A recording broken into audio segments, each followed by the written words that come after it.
I don't think I ever want to be called a handsome boy. It's a weird combo, right? Yeah.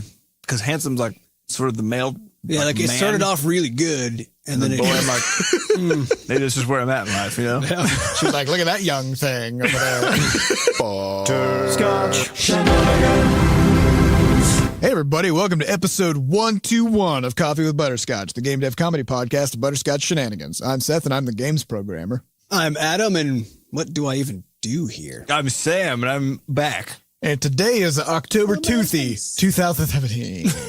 Before we start, we have a warning. Anything can happen on this show. There's going to be profanity, and then there's going to be other stuff that kids should not be privy to. And there will be phlegm. Yeah. There will be phlegm. Adam is full of phlegm after a fun duplication vacation. Let's talk about Fun dip vacation. Fun dip vacation.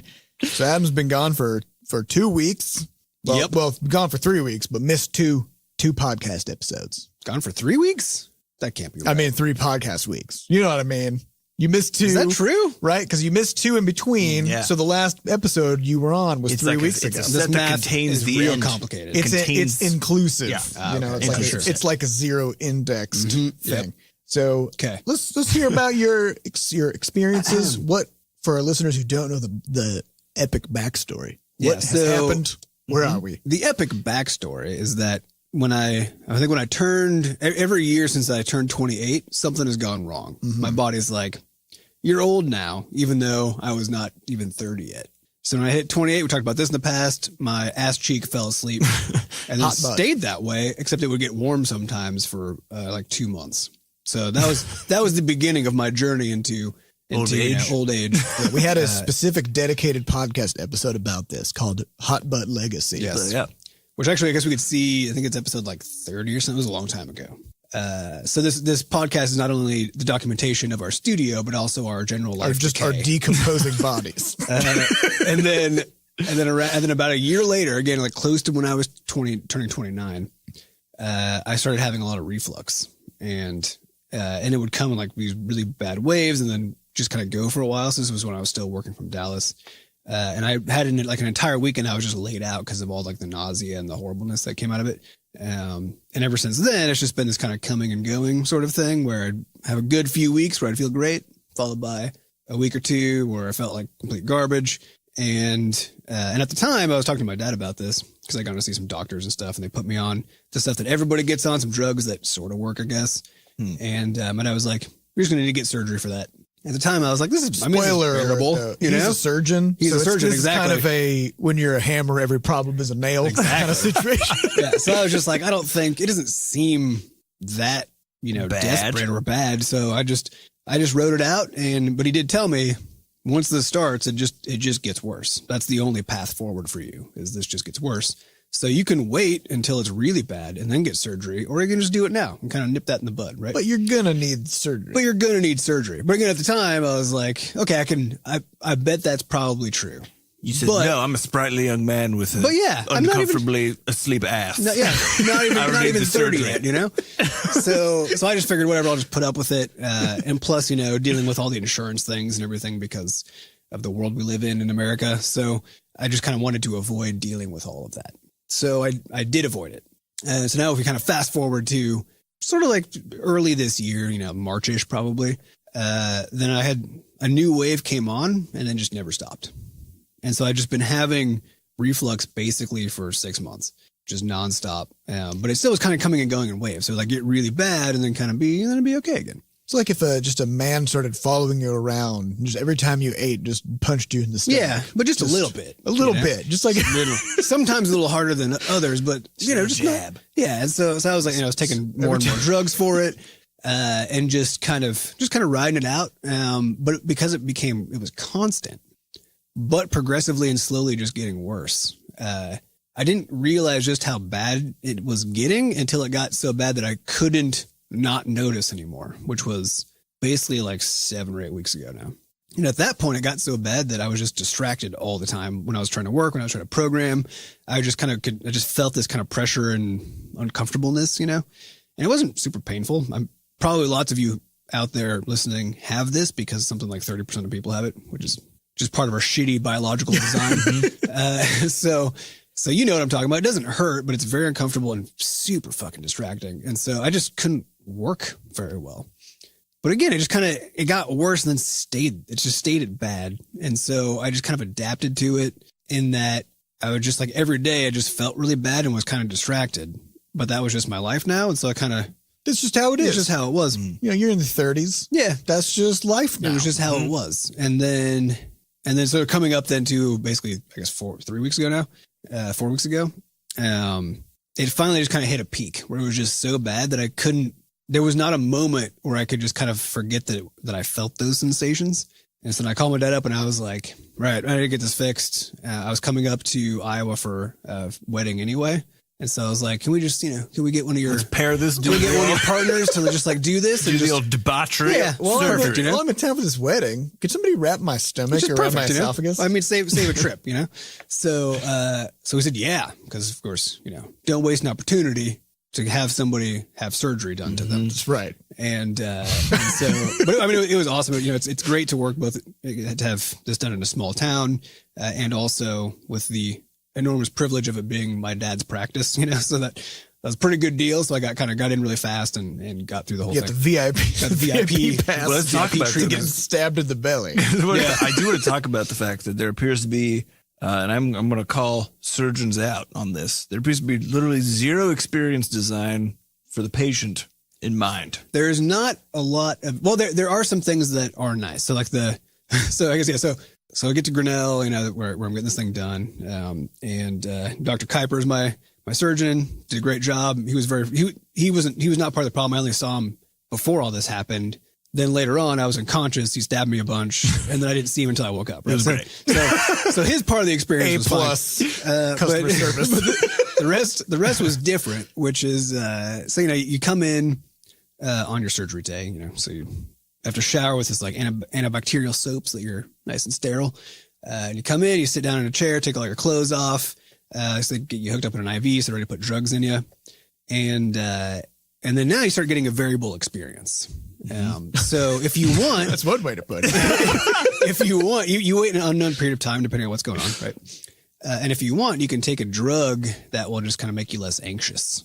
So that, so that you're feeling just like really calm and just fine when you go in. Did you take it? And I did not take it because I felt fine. You should have. I wasn't worried. Oh, wait. Okay. Here's a good one. This is what I learned from cancer treatment. They said, stay in front of it was their rule. So even if you're not feeling nauseous, if you're not feeling the pain right now, just if there's a drug, there's a reason why. Take that drug. But, and actually the anesthesiologist I had talked to the week before, because I did a procedure before that to check everything out. He had offered it to me and said that was now becoming kind of like the standard that they do. But then I felt fine too. And I didn't need it. I felt fine going in. There was no problem there. Right. Well, that wasn't surgery. That was getting scoped and stuff. So this one again, felt fine. Wasn't worried. I got this. And they swapped out a new anesthesiologist who I hadn't seen yet. And apparently the way he doesn't do that by default, unless someone's actively freaking out, and then they'll, do it. So then I actually felt even better about my decision to not do it. Cause I was like, I don't think I need it. And this guy doesn't seem to think I do either. So perfect. He's calm. So I'm just sitting there. I got my IV in, just kind of hanging out, just chilling. And then finally they're ready. So I get, walked over to the surgical room, and so that I walk in, this surgery is being done by a robot, which is awesome. So, I mean, if you're going to get stabbed, it's done by a man controlling a robot. But if you're going to do it, this apparently has like the fastest recovery time and the lowest, risks and all that kind of stuff. So if you're going to get stabbed, have a robot do it. It's a pretty good deal. But so you walk into the OR, and then you just see the robot over like on the side of the room. And if you imagine kind of like, take like a Fallout robot, where there's all these arms coming out, and it didn't have anything on the ends of the arms yet. So there weren't like scary tools or anything, but it was just this creepy from like there's just this creepy vibe because there are arms coming up, and it's not like a humanoid robot. It's nothing humanoid at all. It's like it looks like a spider. It's like a spider. Yeah. So you see this spider robot in the corner of the room. Wait, what color is it? It's just gray. Perfect. It's just metallic. Perfect. As cold and lifeless as possible. Right. So I walk in, I'm being walked over to the bed, and I see this thing. And my first thought at the time was actually, cool. It's a robot, because I was kind of pumped about this.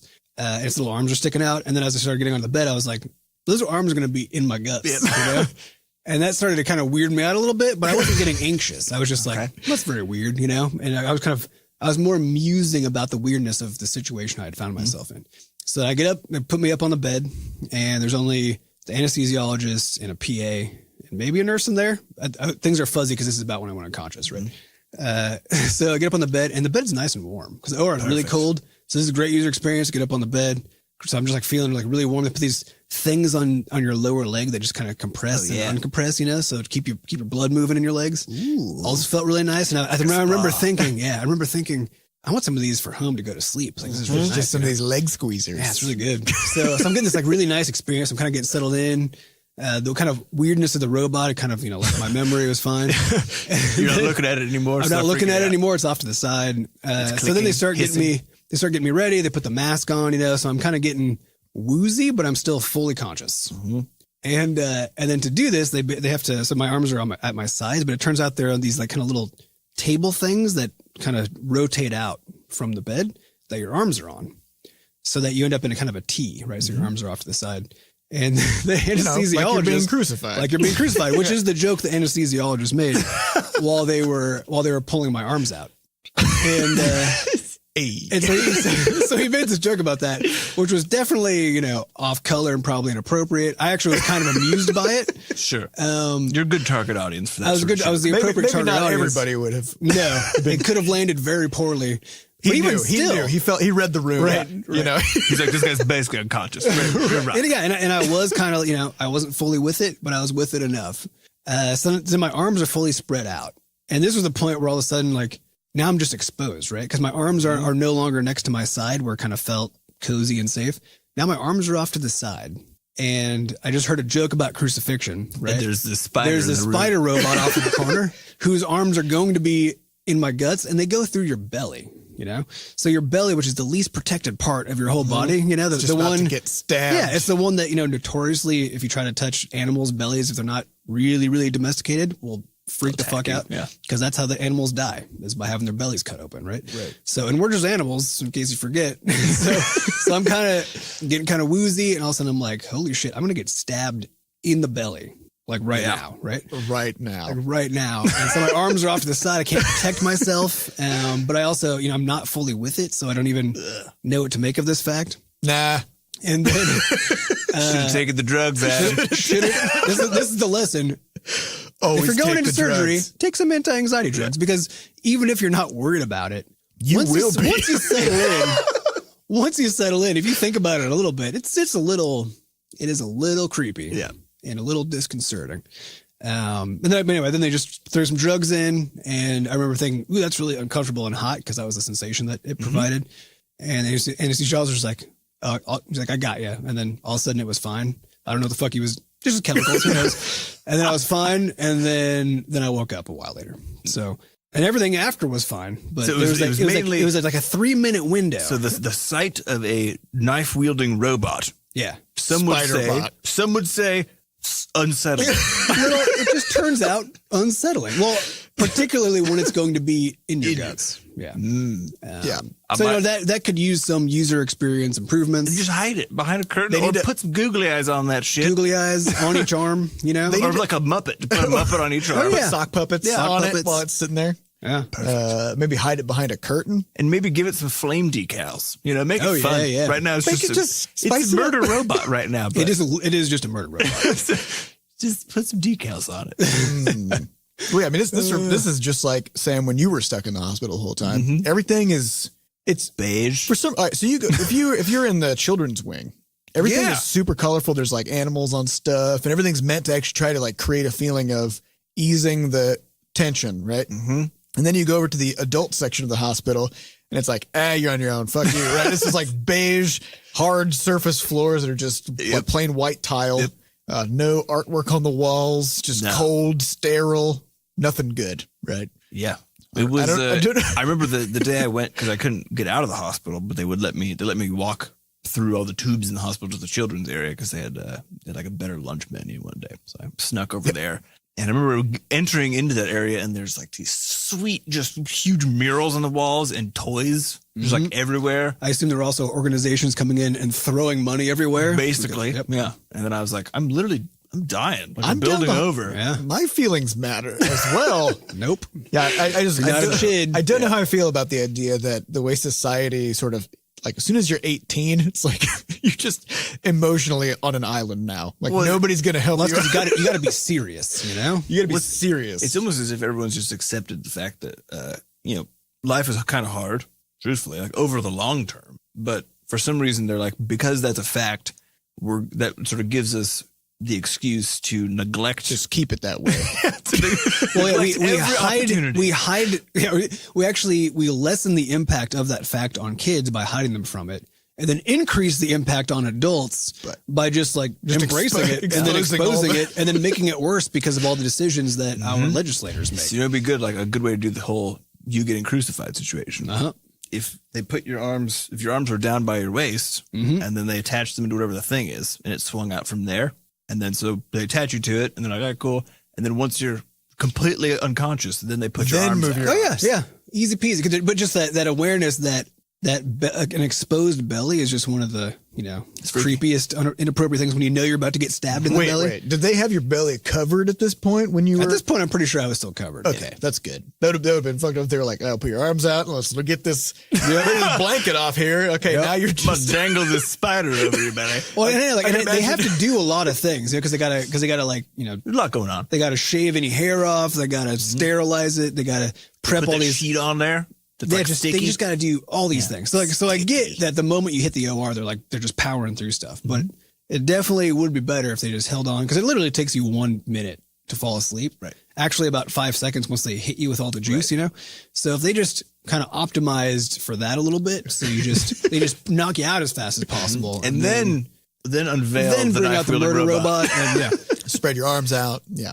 All that. Okay, well, there you go. It's good to have you back. Surgeons. It's good to have you back, Adam. So, this is followed up then then I had that all done, and I was basically being hosted by the dads for the weekend, who then took care of me, which was really nice. But they were both sick with a horrible, horrible cold, and so then by the time I finally got home, I was now on the upswing of that cold, which has basically been unstoppable. So I'm even now, I don't have it anymore, but I'm still suffering all the damage. So I basically went from recovering from surgery to having a horrible cold, and then being, forcibly quarantined from the office to make sure I didn't give it to anybody else. So it's been a weird couple of weeks. You've been out, man. Yeah. Out and about. Yeah. Regression toward the mean. But you said the surgery was very well done. Yeah. And then the recovery's been great. Yeah, recovery's been good. The first few days sucked a fair bit, but drugs, it's fine. Yeah. And after that, it's basically just been all recovery, except I think it was slowed down by all the cold and stuff. But really within a few days, it already just kind of the general sense of feeling, once I could take like a full breath and it didn't hurt too much, then the general feeling there was actually better than it had been for a long time. And so right now I finally started to be able to eat solid foods again, which has been pretty nice. They go down slow, but they do the job. And even though stuff gets stuck sometimes, and it's annoying to chew something for like 1,000 hours before I swallow it, it doesn't hurt down there anymore. It's not super distracting. All this chewing, you're gonna have some dope jaw muscles, which is good because they mostly evaporated since I didn't use them for 2 weeks. That's true. So my teeth started to feel loose. So when I was running this weekend, at every step, it felt kind of like they were trying to come out. Wait, what? Yeah. For real? Because you hadn't been pushing I hadn't them been, back in. I hadn't been chewing. There's like every part of your body, if you don't use it, it just literally disintegrates. This is why when astronauts come home, their bones are fucking weak. Yeah, all their muscles are gone. If they put clothes on, it makes their skin burn, because of the gravity of pulling. Yeah, because the gravity of pulling. Normally their clothes are just floating off of their bodies. Yeah, there's a article or book by, so I just saw snippets of it, but was it Kelly? Is that the guy who was in space for like a whole year? Scott Kelly. Yeah, so he wrote up a thing about his first few days back in gravity, and just how horrible of an experience that was, readapting, because everything hurt. It was hard to breathe. Couldn't walk. Nothing behaved the way he expected, because it used to be the case that he'd be holding something, he would just let go of it and it would stay there. Right? which is not true anymore because of gravity. And so he's just dropping shit. Yeah, so he's dropping things. There was shit. What was that astronaut that was on YouTube all the time before Scott Kelly? Oh yeah. Hatfield. Chris Hadfield. Yeah, the Canadian guy. He made a hilarious YouTube series after he got back Well, because while they're in space, they're always making these videos of like, here's what a water balloon is like in space. And they'll like pop it, there's just like a weird ball of water floating. So they just do normal everyday things in zero gravity. And so he came back and then he just as a joke made a series of videos of how things work with gravity. So, right. So he was like, now here's how you fold your clothes with gravity. And he's like, he's just like, yeah, so you fold like this and you put it, you can put it anywhere. And then when you let go, it's just sitting there. It just stays right there. You can put more clothes on top. They stack up. It's crazy. They don't go anywhere. You don't have to worry about it. He's like, watch this. He leaves the room, comes back. He's like, look at that. They're still there. He's like, you know how you pour cereal? You just take a bowl of cereal. You take the milk above it.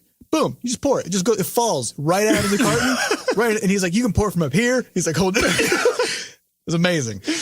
But you take these things for granted, right? Yeah. Gravity's the easiest one. Things don't float away. Yeah. But just think of, cause you would have to adapt to all those changes, just expecting gravity to do all this work for you, God, doing that for a year and then coming back.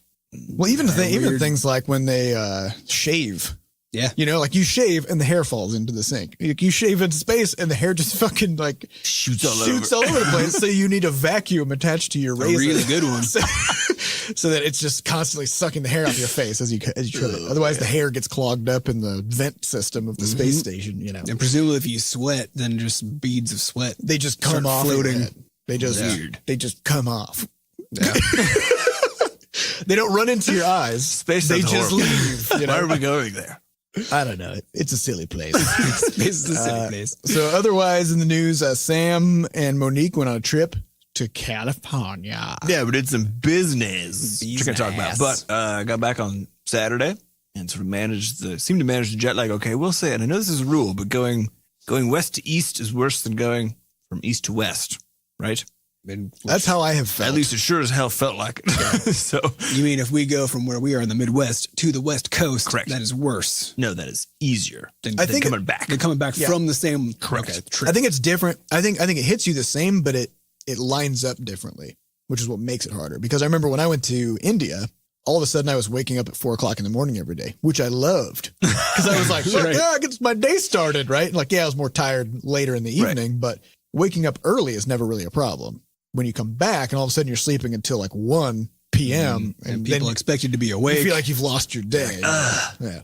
That's been my experience. But recovery happened. It was good. It's a good trip. Very good trip on all. Can't say anything about it, but hopefully. Now I have some notes here that you had an experience with Uber. Is this something worth sharing? Which experience? It's in my news notes. Also that you were a handsome boy. Oh, that was hilarious. Yeah, I'll tell that story. I don't know what the Uber one is. Exactly, I assume Monique put that together. The handsome boy story. So we went out to get dim sum on the last day. Good choice. We were out in San Francisco and with a friend of ours, and she's speaking Chinese to the waitress who only speaks Chinese. And then at some point, the waitress comes back around with the cart and just leans over to her and looks at me and goes and says, "Handsome boy" in Chinese. And then this friend of ours just bursts out laughing, and then she leans over. She's like, she called you a handsome boy. And I was like, what the fuck? Yeah. I'll take it. 50-year-old waitress. Let's go. Handsome boy. I don't think I ever want to be called a handsome boy. It's a weird combo, right? Yeah. Because handsome's like sort of the male. Yeah, like it started off really good. And then boy, I'm like, maybe this is where I'm at in life, Yeah. She's like, look at that young thing over there. He's almost good. It goes from good right to creepy instantaneously. He's not gorgeous and he's not a man, but he is a handsome boy. But last week was weird because Sam and Monique were out for Wednesday, Thursday. I was out until Thursday. By the time you got back, they were gone. They were gone. Man, I think everybody else was here. It was sort of a revolving door. Yeah, so it was a little weird. Yeah, but October's almost over. There's nothing any of us are more excited about than that fact. This is the last week of October. We're getting there. Got it. It's going to end very spookily, too. Yeah. As it always does every year. Which seems really appropriate because fucking October. Because Stranger Things 2 is coming out. Oh, my God. Is that next week? Is it coming out on Halloween? Weekend right before Halloween. Because they need to account for people binging the whole thing in one sitting. Right? Yeah, otherwise everybody's going to miss Halloween. Right. Also, we should probably remind everybody that NaNoWriMo. NaNoWriMo. National Novel Writing Month. It's coming up starting on November 1st, which is also next Monday. No, next Tuesday. Something. Yeah. Before the next podcast episode airs. So hop into the NaNoWriMo channel in our Discord. At bit.ly/BS Discord. There you go. And you can chat with other people who want to write a book in a month. It's super fun. It's mainly, when people freak out about it, I'm like, it's a typing challenge. That's what you need to understand. How fast can you type garbage for 30 days? Yeah. Because it turns out that's what creativity is. Yep. Just typing garbage. Yep. Just type garbage and just keep doing that long enough and the garbage gets good enough. That's the whole thing about, if you get enough monkeys typing on enough typewriters, just be one of those monkeys. But now, that's and your then job maybe now. you'll write Shakespeare, That's right. But then that's the problem because that's already been written. So you maybe do your own thing. Yeah, probably. That'd be better. But either way, it would be all right. Yes. All right. Well, let's get on to some questions. All right. These questions come from our listeners, and they are asked over at podcast.bscotch.net. So if you'd like to get your questions onto a future episode, head over there and ask us a question. First question comes from Saint of Storm. It's very abbreviated, so it's a little bit of a... I'm sure it's not Street of Storm. It might be Street of Storm or just Stuff Storm. And also the second O is a 0. So I'm not totally sure if I'm hitting this correctly. Stuff to 0 Orm says, Adam, you're the only Coster brother whose name does not start with an S. Yeah, what's that about? Is this a planned deviation or oversight on the part of your parents? Would you be willing to change your name to Saddam in the interest of consistency, which is pretty close to Saddam? I think it just is Saddam. I think it is. I think there's missing a D. A D in it's there. missing a D. It's pretty close, though. Pretty close. Well, to it might also have been a plan by our parents to spell the word ass with because that's first letter. That is our first initials in birth If we order. go in birth order, we are the Ass Brothers. Yeah. And I do feel like it would be a dereliction of an important responsibility I have, which is to maintain gotta hold up the that sanctity A. of the Ass Brothers. Yeah. I got to hold up my end. Hold up your end of the the bargain. this period, I guess. Yeah. Just hold up my end, which is to keep that A there. So, no, I will not be Saddam. It's too important. We're not going to break that. Adam's got the only vowel in this chain. That's so. the other thing, too. He's unique. Yeah. He's the one. Yep. All right. Also, there you have I also now have all these like usernames and stuff, like, it would just be such a. And sort of legal documents. I know. Just think of how frustrating. Stuff like that. Although legal documents are far less secure than like web. Well, I was going to say, actually, because of the Equifax. That's true. Maybe I should change It's probably actually in everybody's best interest to change their names and also move and to move into the mountains. What if somebody submits a fake name change for me, steals my identity, but then goes under a different name so that now it's even harder for me to prove that I am who I claim to be? Whoa. And it's harder for them to prove that they're you because their name isn't your name. It's just harder for everybody. It's like a beige hospital wall. Yeah. That's what it is. If only people weren't just allowed to run off with our most private information and then not secure it properly. It's just like that show Face Off.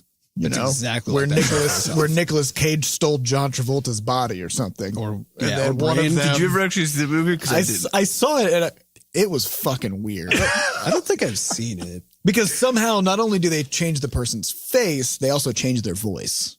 So, but the crazy, just like in Mission Impossible when they put on those masks, which to me that was kind of like having all the superpowers like in Heroes, Yeah. where it just ruins it because too ridiculous. It's too overpowered. Well, yeah, and also it's such a Deus Ex Machina sort of storytelling anybody element can just where be you're anybody. you're just like, oh man, this plot point isn't working out. What if this person has been this other person? Here's my question: how is it that Arya in Game of Thrones puts on a mask and is suddenly like 6 feet tall? Well, the mask has stilts on the bottom of it. I think part of it is just don't mask. show that. Like tusks. Part of it is mask stilts. I think the other part of it is, they worship that many-faced God who does the rest of the work for them. Here's a question though, like, it's like some real Deus Ex Machina kind of stuff. But how does that work? How does it work in terms of it's like if you got this bigger body, if someone bumps into it, apparently it's still like a body. It's really just all about how you carry yourself. Well, that's what I'm wondering. It's just all about your posture. Where in this shell of a person? So you're saying maybe she's not actually that tall. It just really seems like. No, she's not. It's just that she's very good at, carrying herself such that people perceive her as being she's tall. still like 4 feet tall max. But I'm saying like if someone like but it seems like she's 6 feet tall. Stabbed that illusion. Well, I think their brain does all the work. So their brain is actually stabbing in the right spot. They just think they're stabbing like 3 feet higher. No, you're thinking about it too hard. It's not an illusion. It's not like a hologram. It's just that she puts on the face mask and then just does a good enough job of emulating that person's behaviors that everybody else's minds just kind of fill it in. Yeah. You know what I mean? So they just feel like she's People 6 feel feet like tall. she's that person and they don't really question it because they don't look hard enough to realize, hey, there's a face glued to her face. Yeah. I'd like to see that moment where someone's like, ew. What is behind the curtain? What is this? The illusion failed. You rolled a D1. Yeah. Arya. For people who haven't watched Game of Thrones, there's a girl who cuts people's faces off and then wears them.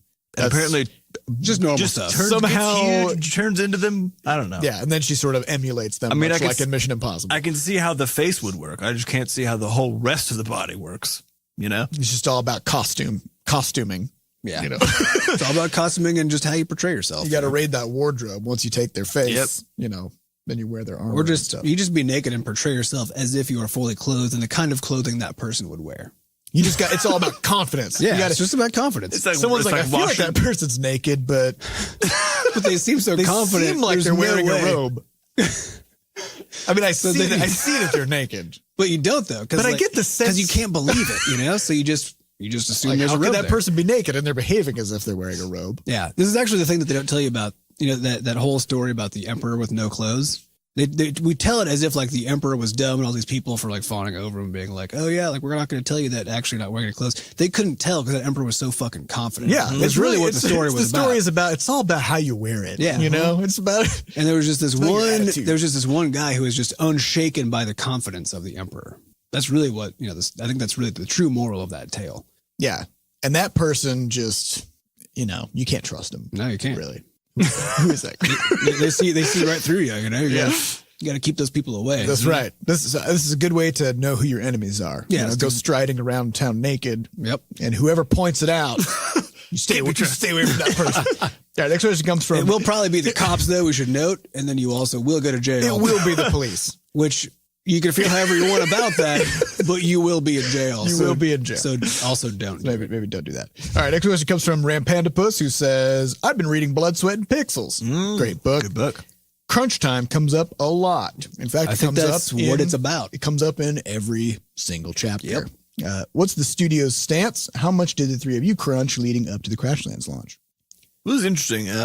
So this whole idea, I'm still trying to wrap my head around it because the crunch that these people describe is so immense in both, scale, like day scale, like it's just the whole day and they start sleeping at the office and stuff. And then also Sometimes they rent apartments closer to the office for super cheap just so they can To cut be down fair, their commutes. they mostly are in San Francisco, which they probably should already be doing that anyway.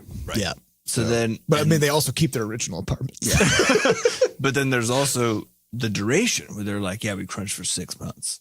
Yeah. And I'm sorry, because I think the most we I don't ever think did, that's crunch. I think that's just working a lot. yeah, the most we ever did was, I think it was the 3 days around beta, if I Yeah. recall. We did 16 hours a day for 3 days. Yeah. And then we were like, fuck this. And then we took Well, naps. we did it because we were very specifically in emergency mode responding to the most crucial game breaking bugs in the beta so that the beta could keep going. Right. Mm-hmm. And so this wasn't pre-production. This wasn't like leading up to the launch. This was directly, the game was in players' hands. It was basically a launch. Yeah. And the game was in players' hands and they couldn't really give us the feedback we needed because of the state of the game. And So we needed had to fix ASAP it. because we did have a launch date. Yeah, we had to fix it immediately. Yep. So we did. So we did 3 days of crunch, and then we took a couple days off, and then we resumed back to a normal kind of schedule. So because we usually work between like 40 and 60 hours a week, depending on kind of what's going on. I think just on average. But it's always under I guess there's very few times where we've been like, we need to just destroy ourselves right now in order to accomplish something. Yeah. Because usually it doesn't actually work. We only do it at like true personal cost for like an evening at a time. Right. And even then, like that almost never happens because it's usually just like, we're just in some scenario where we just think it would be way better if this was taken care of right now. So I'm just going to do that. And then we just make sure our lives are taken care of, plan for it, go do it, or a weekend or whatever. And then it's fine. Now we push something ahead. Everything's in a good spot. We didn't really sacrifice. So actually, I think about this when I was in San Francisco because we were out doing the meetings and stuff all day, and then we got back at I think like 7 or so. I started typing up my stuff. So I've been up at this point now for 12 hours, been socializing constantly and typing up my notes, and it's taking back an hour and a half to get everything put together. And about an hour in, like the number of typos I was making just starts like starts to go up. You're just getting it done. And then I reread like a bottom piece of it, and I was like, what am I even saying? What is this? So there is a real serious, and if you look at all the productivity research, there's just a serious fall off in actual productive movement after somewhere around like the 55-hour mark, I think is where most people say it is. But even then, like if you do that immense amount of work every week, then you can also hit sort of these just you're going to start burning out. Burnout, yeah. So I you keep reading those numbers in there, and I don't know what it means. Well, it's almost always preceded by here's some big decision that this company made that guaranteed that they weren't going to hit their deadlines. So then everybody put in as many hours as possible. Now everybody, yeah. So in the book, there's a section about the Uncharted games, about Uncharted 4 specifically, and there's a section there about how they reshuffled their lead designers, and the new designers on the team. They already had a launch date when this happened, right? I don't remember it specifically, but they were a long ways into production, like 8 or 10 months or something like that. And the first thing that happened was they just deleted most things. Like they just deleted most of the things that the team had done because there was a different story that they wanted to tell. And so their point being the game is now better, but now this puts us into a perilous situation where we have to now crunch for like a year to actually get it out in time. Because they have to now redo 8 months of work they just threw away. Plus finish the game. But they don't just have somehow more money to do that. Yeah. They're still operating under the same budget they had in the first place. Yeah, so I don't know. Yeah. I don't want to throw any studios under the bus, like in terms of like making games is hard as fuck. Yeah. And the bigger the team gets, the harder it is, right? The more likely it is that you're going to make work that doesn't get used, which is actually another common thing in Blood, Sweat, and Pixels, which is needing to burn down huge swaths of work. Well, we do this too, though. We do, but not to the scale. But but when we burn, because if we burn a month of work, it's then a month times maybe 2 people, 1 or 2 people, right?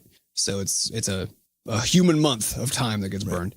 But yeah, when a studio like that burns 8 months of work, times probably like 800 months, 50 people or something.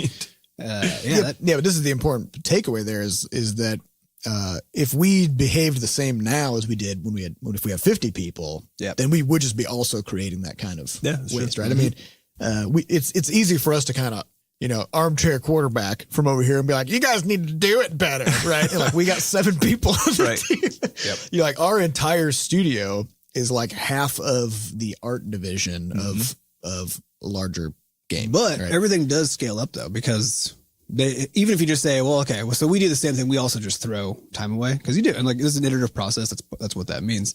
But that doesn't cause us to crunch. It causes other small studios to crunch all the time. Right. So I don't think it's a matter of just like, are you throwing stuff away? How are you making your design decisions? I think it's a broader thing that doesn't have to be just a function of scale. Well, because I think something is going wrong if you just have to have your entire staff working for 80 hours a week constantly for half a year to a year. Well, I think something is broken in this system. I don't know what it is. I don't know if it's something that we are also doing right now that just can't scale. That's quite possible. But that's not our problem yet, so we don't have to solve it. It's not our fucking responsibility. We could point out a thing that somebody else has fucked up real hard. Be like, there's probably something. Just say, you've probably done something wrong. Maybe, don't do that. Maybe look at some other options without us having to have the answer. Yeah, I remember someday we might have to have the answer. There was an article from the, I think, early 2000s about the quote widows of EA, which I don't know if you remember reading about this. But basically, there were so many families where the husband was working at EA because of especially at that time, almost everybody in games was a dude. So things have moved a lot now. Still, most people not great, but not almost everyone. But at that point, it was even worse. So so there was an entire group of women whose husbands had gone to work at EA and they just hadn't seen them in like a year, right? Because they just crunched nonstop, and they ended up writing this big letter and getting all kinds of signatures and stuff to try to persuade EA to change its practices and stuff. But this isn't me just calling out EA. It's just one example of thousands of studios that take this approach. But I also think when looking at the way that we try to approach our dev, we try to do as little work as possible on any given thing, right? So, I think this is the cost of perfectionism.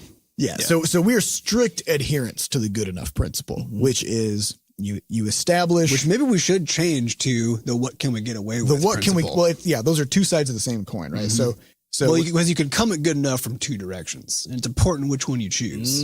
I don't think that's true, actually. No? I think it's all about your definitions, which is, to me, the good enough principle simply means you know what the thing that you're working on needs to accomplish. So, use an art asset as an example, like the Wampet in Crashlands. The Wampet needs to be approachable, so it shouldn't look terrifying because it's the first creature. It needs to fit in with the savannah, and it needs to have a simple, avoidable attack, right? That the player can easily understand. So those are the three things that it has to do, and it also needs to look at least good enough that when we screenshot it, people don't throw up, right?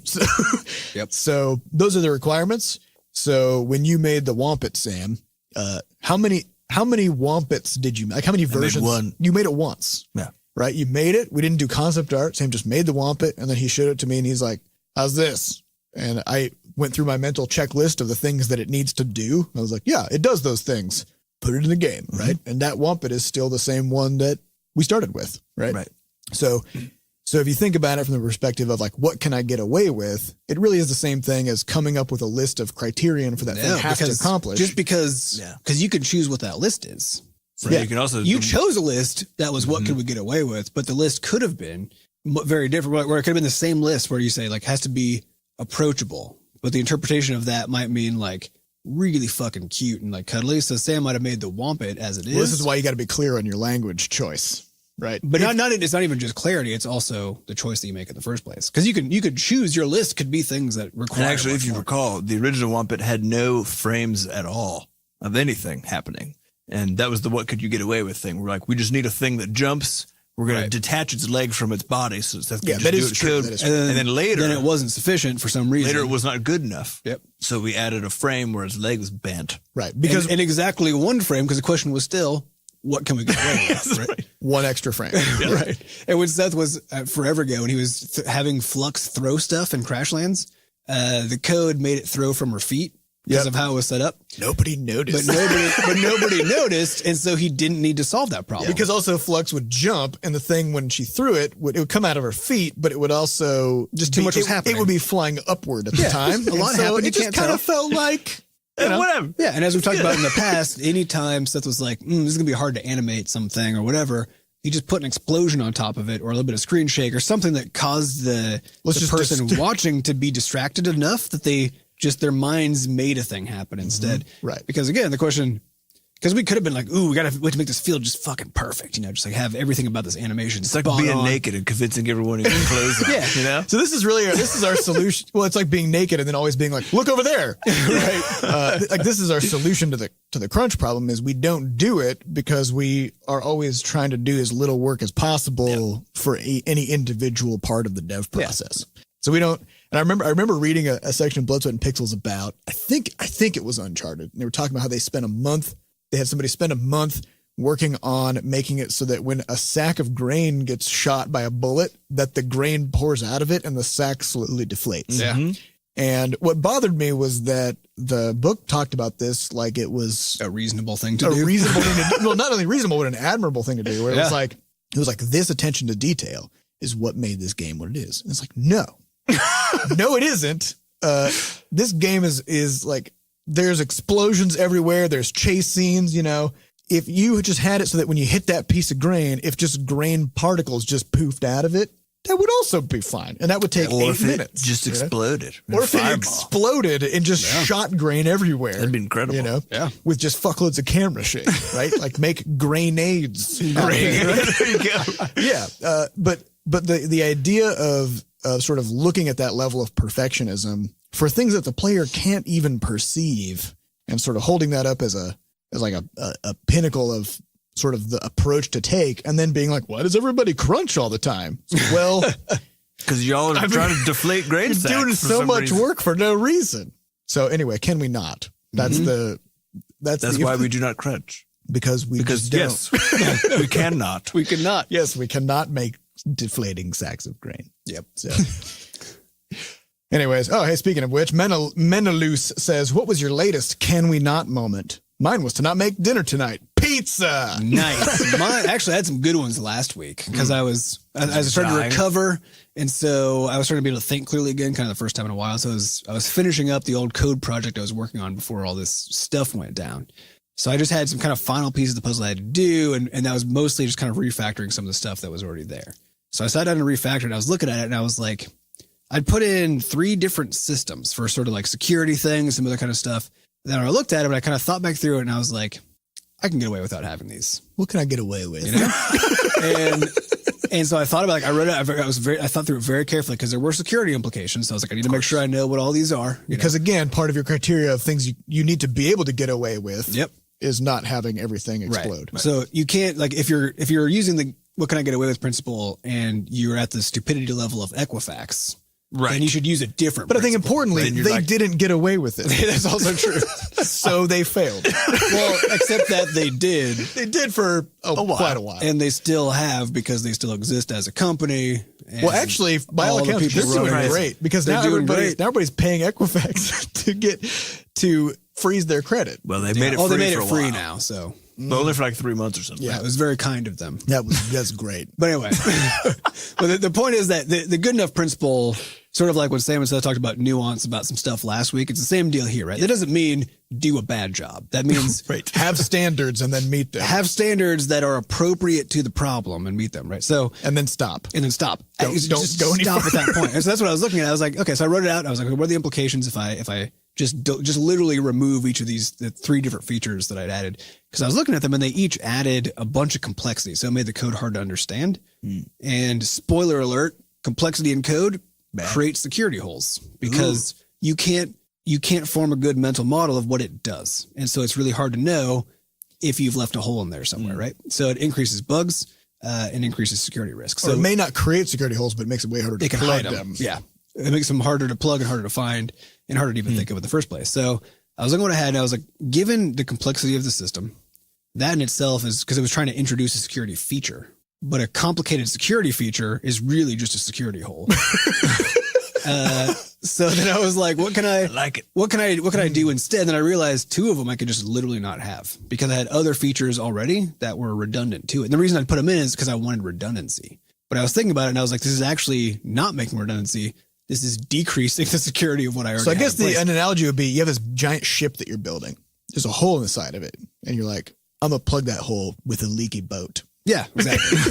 No, not with a leaky boat, just with a boat. With a boat. That may or may not have leaks in it. Who knows? I could have just put a fucking patch over it, that I can just look at and be like, yep, no holes in that patch. But no, I put Instead, a boat you built there. an entirely new boat and then tried to fit it into the wedge it into the hole. Is it sealed all the way around? Who knows? It's the shape of a boat, Does it have holes in it? We have to check all of it. So I was able to cut out completely 2 features I put in. And then when I had to go design a new feature, my original design, I was like, I bet I can make this simpler, And so I just gutted it and took out basically everything. And then all of a sudden I just had this beautiful, I cut down hundreds of lines of code into something like 100. Just like cut it all down. The complexity went way down. The mental model of my brain was completely clear. It's elegant. I was able to think through all the problems that could come up.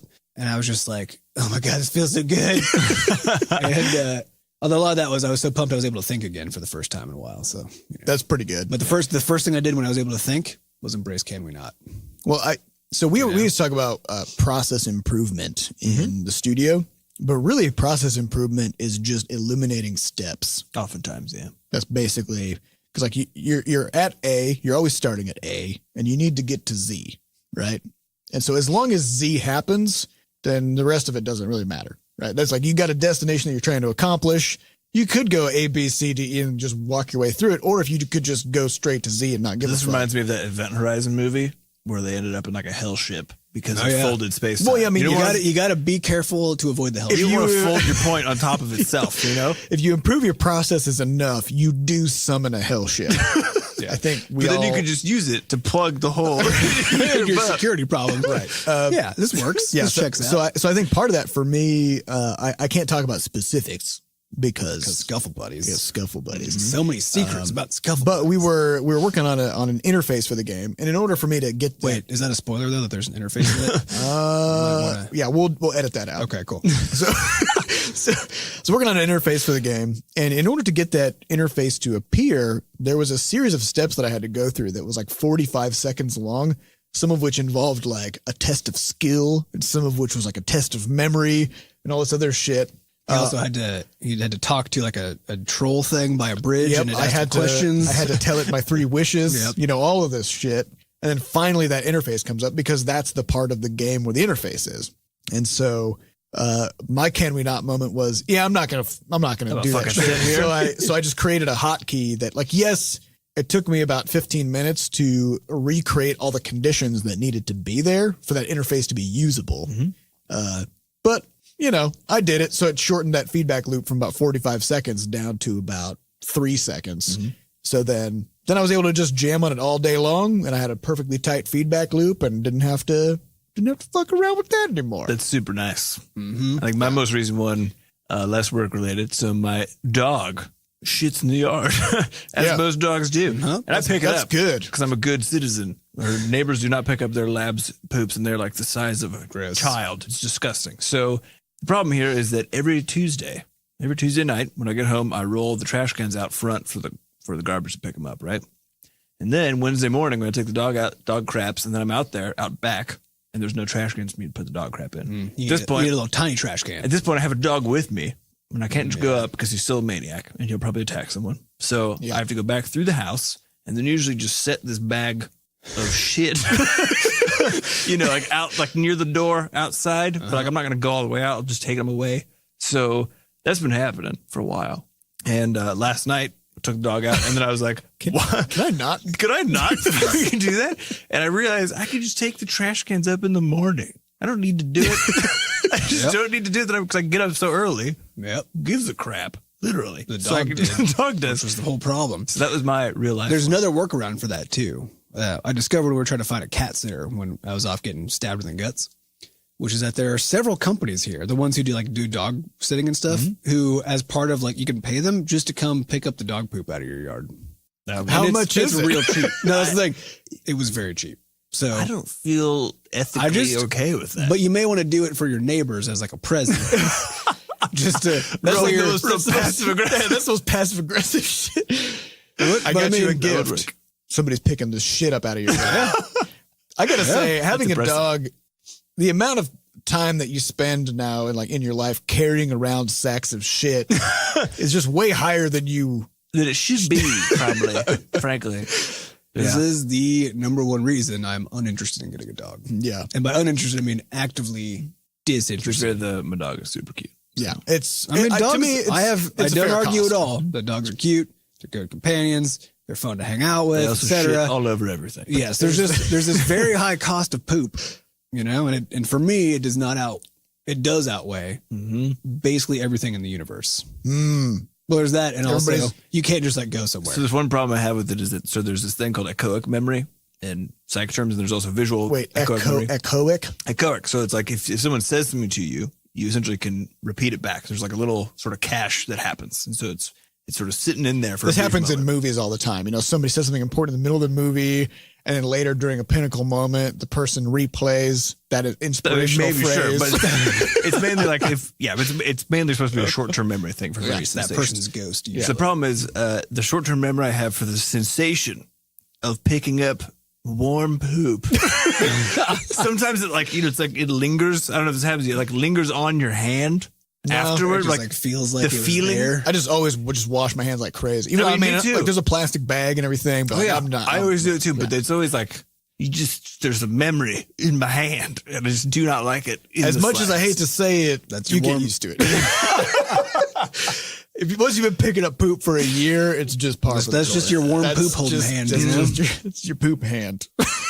Take my poop hand. Take my poop hand. All right.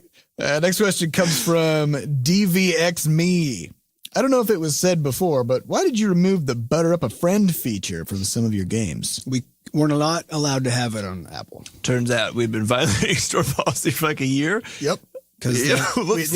that made us like a store sort of or something. I don't know. Because we're basically selling copies of the game through the game. But to other, I don't know. They have some policy that it isn't like exactly what we were doing, but we definitely fell right in the definition of that said we couldn't. We did that. They were like, you can't do that. But it was interesting because we'd been doing it for like a year, I think. Yeah. And then all of a sudden we went to submit a patch, which always has to go back through the review process. And of course, every time you go through review at Apple, you just get a different person who's reviewed it. So their knowledge of the rules is different than the next person's.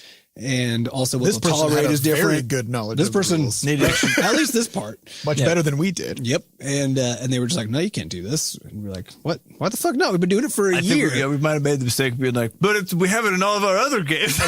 Well, you're going to have to fix that. Oh, shit. So then also on top of that, it really didn't work. So there's also that. Yeah. How many do we sell total? I remember we looked at it once. For a while, but it was really embarrassing. It's amusingly low. Considering the millions of players in our free games that we sold like maybe 100 butter ups. I would say without a doubt, it did not offset the dev cost of me making it possible to do that. Yeah, definitely. And then everybody else like making UIs that made it in the game and stuff. Not a chance in hell it was worth doing, I guess. Yes. Yeah. Indeed. But the experiment, some would say, was worth it. Right. It's just the cost of tuition. Yeah. Experiments have a cost. It's about the journey. You gotta learn sometimes, and the only way to learn is by fucking up. Mm-hmm. It's the only way. Yes. Just gotta enjoy it. All right, next question comes from MK, who says, or IMK, who says, "Hey, BS team. First off, thanks for the note with my order. Loved it. Is there any good YouTube tutorials or some presentations you have done explaining the possibilities of Atom?" So this is a two-part question. One is a comment about our dope new merch shop. Yeah. Shop.bscotch.net. Which is at shop.bscotch.net, and it's full of delicious goodies. Mm-hmm.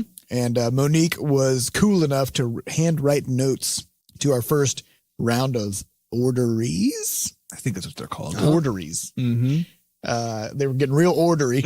Yeah. And so she wrote them notes to calm them down. So that's cool. I think we had another 6 orders or something come out this weekend. 8. Whew. Yeah, we're just merch. It's just flying off the rails.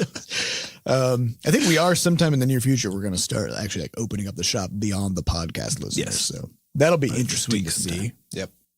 So then the question is, are there any YouTube tutorials or some presentations that we have done explaining the possibilities of Atom, which is a open source text editor? All I know is that I just got the screen shake mod. That's all I needed. It's got all I particles wanted too. it for. I think it's called particles. power mode. Yep. You could turn on the counter. So and you could make it swear at you. Yep. That's what I did. So when I hit every 10 words I type or something like that, then it's like, fuck yeah. So you get combos. Yeah, I get combos. The faster you type. Because I like being crass. So it's just where I'm at. Yeah, I did it for a while. I found it was very fun when I didn't want to type something. But then as soon as I got over that hump, it was very distracting. You know what's weird? I think I typed like a 3-page thing on it once. Completely forgot that it was doing because also, especially if you're typing a big thing, you'll be thinking for a while.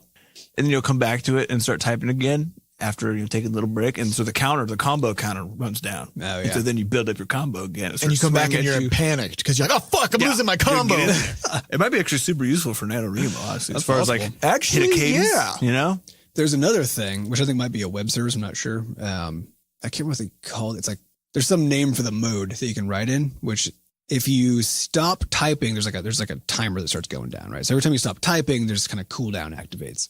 If at the end of that you haven't typed anything yet, it just starts deleting. It just starts deleting stuff, starting where you are. What? And trying to, I guess, encourage you to not just keep going, That sounds like a great NaNoWriMo. That's like NaNoWriMo hardcore mode. It's very hardcore. It's like, when you make your character in Diablo and if it dies, then it's dead forever. Well, especially if like something happened. If you're like hanging out and you drop your coffee cup on the ground, you're like, fuck, I got to go clean this up before I stain my carpet forever. You don't have to clean it up. Yeah. You got to get your writing done. Okay, wait. So I can type about 115 words per minute. Let's just say 100 for... Make it easy math. If I wanted to type my NaNoWriMo book in one go... whatever 50,000 divided by 100 is. Well, it's 16 minutes, 17 minutes per day normally. So it's 500 minutes. 500 minutes. That's under 10 hours. Yeah, it's just like a day. You could write a whole novel Like 9 hours. That's like one work day. If you didn't stop to think, though. Something in the shape of a novel. I don't know. Listen. There's no law that defines what is or is not a novel. That is true. You know, it's just a pile of words. The critics' reviews back. It starts out coherent. It started out coherent. This is the most somewhat coherent novel-shaped text I've seen. But this is actually a super important point, though, which is that it sounds like an unbelievably complicated task to write that many words. But if you do think about it as a typing exercise, or more importantly, if you don't think about it, right, if you don't think about it at all and just write, it is something like 9 hours worth of typing. And it's also assuming that somehow you don't just become, because sometimes if I'm typing a really long thing at that speed, my hands get real fatigued. You know? Yeah. Like if I'm typing at that speed for like 15 minutes. Well, I think the thing is I've never had to type at that speed for long because you usually think about stuff. Well, you're done. Right? Yeah. What I'm saying is usually I'm done typing literally anything in 5 minutes. But if I'm doing that for 9 hours, I'm gonna do it. Just I'm not gonna do NaNoWriMo. I'm gonna do NaNoWriMo.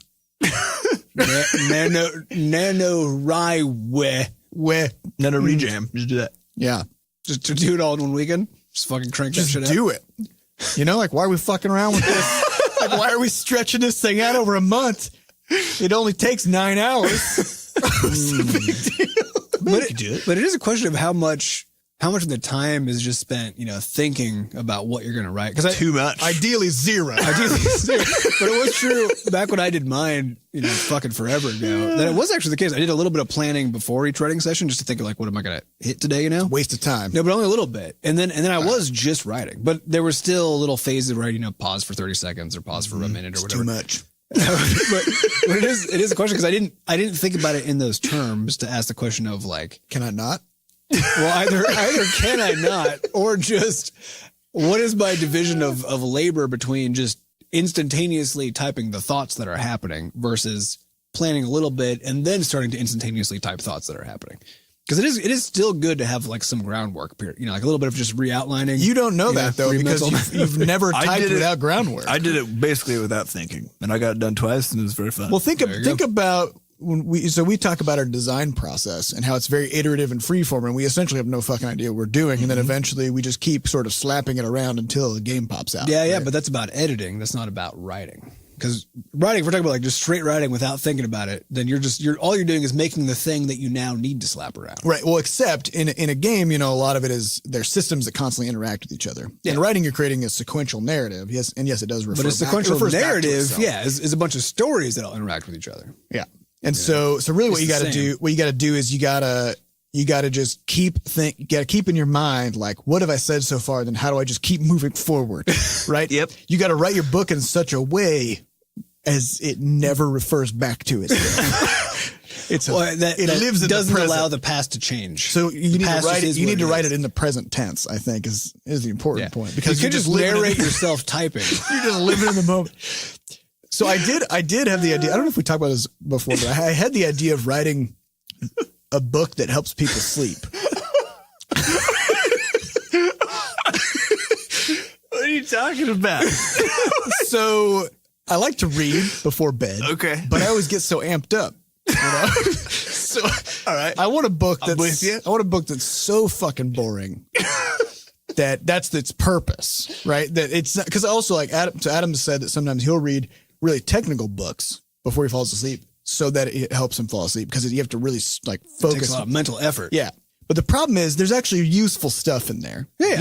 I stopped reading when I start to miss things. Yeah. Because that also means that I'm tired enough now that I can go to sleep. And so what I want to do is I want to make a book that's so boring, but also useless, right? Okay. That the whole point of it is to read it before bed to help yourself just fade into nothingness. I bet if you follow this I bet I can do it. I think you're making an incredibly boring book in just 1 weekend. I think I can do it. It should just be you narrating your weekend. But all you're doing that weekend is typing. But the problem is, it's just you the narrating. vision I had You're for just looking around, typing about exactly the thoughts that are But the going thing is, through you're your going to mind. run out of stuff real quick. No. The vision I had for this book You're gonna run out of trust interesting me, stuff. I've thought about this. The vision I had for this book was to essentially just narrate through the day of the life of just a person just going about their business, going to work, Literally nothing happens. But to do it like Proust, like just excruciating detail for no fucking reason in every single dimension. So we're talking like the book starts with this guy's alarm going off, right? And then 20 fucking pages later, he finally turns it off because. And all of those 25 pages were you describing the sound of the alarm. Right. And also describing like how he feels about the sound of the alarm and like him deliberating whether he should hit the snooze or not. And then kind of doing the mental calculus of, like if he sleeps for 5 more minutes, how much time will I have to take off of. I'm getting sleepy already. I may won't have time to shower this morning, but I can shower tonight, I guess. So that's probably okay. Yeah. What am I going to do for breakfast, though? Exactly. You're killing me. Exactly. And then he's going to like go through his inventory of what he remembers being in the kitchen. This sounds like a really good novel-shaped piece of text. Yeah, I could pound that thing out in 9 hours. Yeah, and then we got to find somebody who talks in the most monotonous way possible to narrate it. Because I think this would be best. Yeah, soothing, monotonous. Because this would be best as an audiobook. Because there has to be no surprise. So we need no surprise at all. It's boring as fuck. No surprise. Okay, what celebrity can we bring in who could have a really good, but soothing, but not interesting? It's a hard combo. I don't know to find. I think. Well, not. Morgan Freeman. I mean, is very. Soothing, but he's always the voiceover guy. You know what we should do? We should figure this out for next week. Interesting. We should. All right, we'll figure this out next. We'll figure this out next week. We'll talk about which celebrity is going to narrate our "Put Yourself to Sleep" most boring, useless book in the universe. Most novel-shaped text. Novel-sized collection of words. Collection of pages that's technically bound like a book. So that's all we have time for this week. We'd like to thank our studio wrangler, Monique, and our producer, Fat Bar, for putting this episode together, and the Butterscotch dev team, Andy, Tifa, and Shira, for having our backs while we record this podcast. Special thanks to our community moderators who keep our Discord and forums running. If you'd like to get more involved in the Butterscotch community, hop over to our Discord server at bit.ly/bsdiscord. Come say hey. Also, if you'd like to adorn your body with Butterscotch merch, check out our shop, which is over at shop.bscotch.net. Or if you'd like to adorn us, our bodies, with your merch... We've got a mailbox, so if you want to send us something, head on over to mailbox.bscotch.net. Also, we depend on great reviews to get new listeners, so if you're listening on Apple Podcasts, help us out by going to bit.ly/CWBApple and give us a 5-star review. It'll help other people find us, and it'll help us spread the word about the podcast all over the internet. So thank you all for listening, and we'll see you next week. Goodbye.